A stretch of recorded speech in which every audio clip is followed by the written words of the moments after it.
Assalamualaikum warahmatullahi wabarakatuh. Dan hari ini saya akan ceritakan tentang kehidupan saya yang selama ini mengalami infeksi lambung dari masa bujang sampai punya istri dan anak sampai hari ini 15 tahun. Infeksi lambung saya itu sampai 15 tahun sampai sekarang. Dan saya akan ceritakan dari awal mulanya ya. Oke, dari awal mulanya itu saya kena infeksi lambung itu pertamanya saya jarang tidur, lah nggak pernah makan dan selalu minum kopi. Setelah minum kopi itu merokok terus. Lalu itu saya masih kecil, teleponan terus dan selalu kadang bukan dulu nggak ada game ya, teleponan, SMS-an sama orang sama temen gitu kan, kadang jalan gitu. Akhirnya saya tuh agak menonjol di perut saya itu dari mana ya, dari ulu hati itu kayak menonjol dari dalam sakit gitu. Saya bila kuatkan badan kayak ini dari kecil ini, dan sekarang kayak bila saya keluarkan otot itu besar, sekarang udah besar ya. Kadang tuh masa kenanya itu sakitnya minta ampun, dan saya sering menangis. Dan namanya juga hidup sendirian ya di rumah, dan orang tuaku ada di perantauan dan saya sendirian di rumah. Dan masa itu adik saya masih kecil, masih umur 4 tahunan gitu.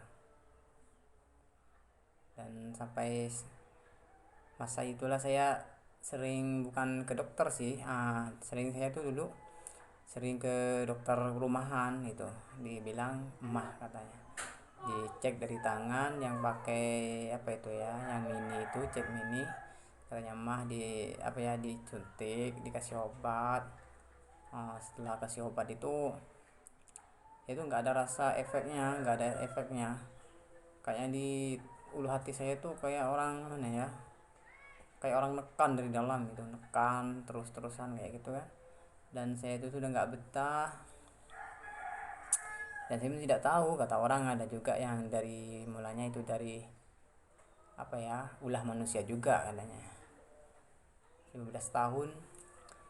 Dan masa itu saya tuh kasih tahu sama mama saya di perantauan kalau saya gini gini gini gini. Pas itu saya tuh gak punya uang kan, disuruh cek ke rumah sakit di daerah tempat saya kan, di Pamekasan.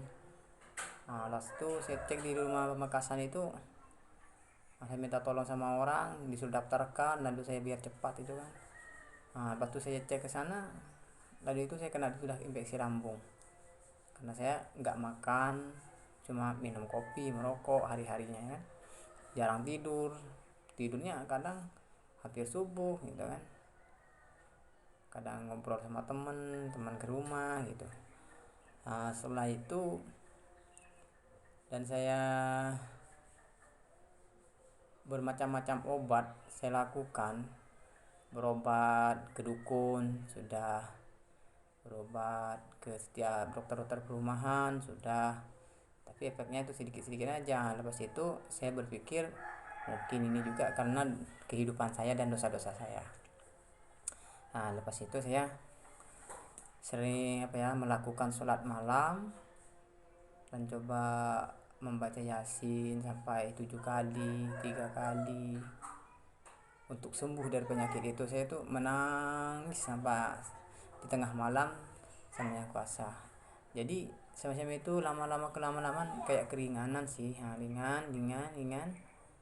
Lepas itu saya ada agak mandingan sih, kayak apa ya, memang menonjolnya tetap sih di ulu hati itu, kadang kambuh, kadang sih makan cabai itu kan langsung makan cabai langsung apa itu, perut saya kembung panas itu kalau makan cabai, kembung panas gitu, gak enak, duduk sakit ke tempat pinggang kan.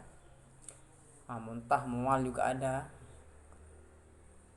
Pas tuh hari harinya saya, kehidupan saya tuh kayak gitu, tiap malam. Lepas itu saya mendingan, nggak dirasakan sama saya, rasa cemas itu hilang ya. Nah, setelah saya datang dari Pamekasan itu beli obatnya dan tebus obatnya itu dari dokter, rasa cemas saya itu hilang. Jadi masa itu saya juga nggak tahu kenapa saya bisa begitu ya. Nah lepas itu saya itu berpikir berkeluarga karena saya hidupnya sendirian, adik saya juga masih kecil. Nah, gitu kan, masakin, nyuciin baju adik saya. Nah, sampai adik saya mondok. Terus itu saya di sini jalan gitu kan, dijemput temen gitu. Namanya juga orang nggak punya, ya gitulah. Sepeda juga dulu yang nggak ada kan, dulu orang hidup sendirian sebatang kara dengan orang tua, hanya satu perempuan yang berkorban untuk kehidupan saya dan adik saya itu. Nah, lepas itu saya juga nggak tahu, pas itu berpikir saya mau keluarga, pas itu cari orang yang benar-benar mau terima saya padanya. Pas itu saya berkeluarga. Nah, lepas itu di rumah mertua saya kan sering hilang rasa cemas lah. Juga di orangnya ramah kan, di teman di sana, di teman-temannya, di saudara-saudaranya. Jadi kehidupan saya di sana masih rasa cemas itu hilang. Rasa cemas yang berlebihan itu hilang karena saya makan obat itu kan. Hari-harinya saya temulawak itu saya kupas, cuci, sejemur sampai kering, kunyit, sama juga banyak lah yang dulu saya coba, bawang putih, bawang merah direbus sama daun salam, banyak pokoknya yang setiap saya dapat info itu langsung saya cari. Juga lidah buaya juga saya makan. Nah, lepas itu saya nggak sampai saya berkeluarga, sampai sekarang punya anak pun. Pokoknya yang punya kehidupan itu sayangilah diri Anda sendiri ya. Jangan sampai mengalami seperti saya. Kalau sudah mengalami seperti saya, kerja pun nggak bisa, jalan pun pusing, duduk pun pusing, keseimbangan pun pusing. Saya juga begini nih, gimana ya? Kehidupan saya itu pokoknya rasanya nggak enak banget. Nanti setelah ini nanti saya akan kasih tahu apa ya yang saya makan dan rebus-rebusan tiap harinya. Dan pokoknya sampai sekarang biarkan dulu lah dalam cerita saya ini, dan selanjutnya saya akan ceritakan nanti ya, setelah saya mengingat semua dan tentang kehidupan saya yang saya alami selama ini. Pokoknya saya minta tolong sama kalian, tolong subscribe dan agar bisa membantu saya, dan niat saya besar kalau saya menjadi orang sukses dalam YouTube ini, saya akan membantu para masjid yang kekurangan biaya, dan juga apa yang saya alami, dan juga akan saya bantu orang-orang yang membutuhkan bantuannya, karena saya sudah merasakan bahwa saya itu hidup saya memang serba kekurangan, dan juga saya tiap harinya dibantu orang tua saya, makan minum anak istri saya, orang tua saya satu orang yang carinya. Tapi saya cuma bisa berbakti kepada orang tua saya dengan doa saja, nggak bisa berbakti melalui pekerjaan, melalui apa, nggak bisa, hanya berdoa. Dan orang saya lah yang berkorban dari kecil dan sampai sekarang. Mohon maaf jika ada kesalahan dalam pembicaraan saya dan kurang jelas, dan itu pun tanyakanlah di komentar, nanti saya akan kasih tahu apa yang bisa membuat keringanan dalam asam lambung, apa yang bisa membuat keringanan dalam emah, dan saya nanti akan ceritakan dalam kehidupan saya. 15 tahun saya mengalami ini, dan saya sering menangis ingin sembuh dari penyakit ini, karena saya juga ingin makan yang seperti orang-orang makan.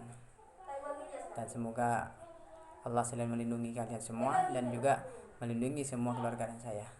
Terima kasih. Wassalamualaikum warahmatullahi wabarakatuh.